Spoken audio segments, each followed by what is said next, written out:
Kimball, and I'd like to teach you about ocean acidification. So what is ocean acidification?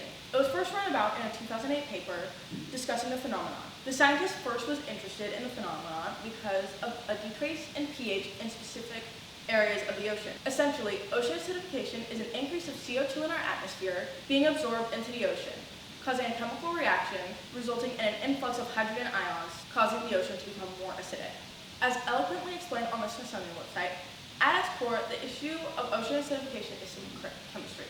There are two important things to remember about what happens when carbon dioxide gets absorbed into seawater. First, the pH gets lower, causing it to be more acidic.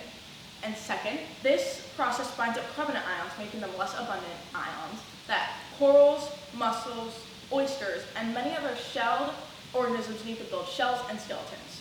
Since the Industrial Revolution, the ocean has absorbed 525 billion tons of CO2. That is roughly 22 million tons per day. At least a quarter of the CO2 released into the air gets absorbed by the ocean. Over the past 200 years, the ocean has become 30% more acidic, which is the fastest known change in the ocean in the past 50 million years. Currently, the ocean's pH has dropped at least 1.8 to 1.2 on the Richter scale, meaning the ocean is 30% more acidic than it was in the 1800s.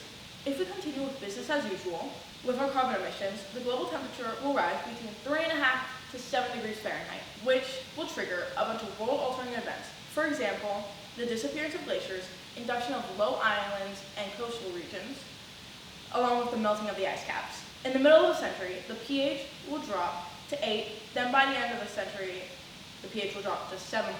By this point, the ocean will be 150% more acidic than it was. Then, the ecosystem will start to crash around 2100. Though a lot of species will flourish under more acidic circumstances, like toxic algae, organisms like clownfish and Pacific oysters will not. Essentially, all calcifying organisms and organisms that rely on those calcifying organisms for food and shelter will go extinct. Elizabeth Colbert notes that humans have altered up to half of the land surface of the planet, removed a third of the fish from coastal waters, dammed or diverted most of the world's major rivers, or now uses more than half of the world's readily accessible freshwater runoff. Luckily, there's a natural buffering, using CO2 dissolving chemicals carried by river rocks, but the ocean is currently absorbing CO2 at a higher rate than can be buffered. Thankfully, there are teams of scientists, climate modelers, and photographers working tirelessly to gather information on ocean acidification and the prevention of it. Thank you for listening.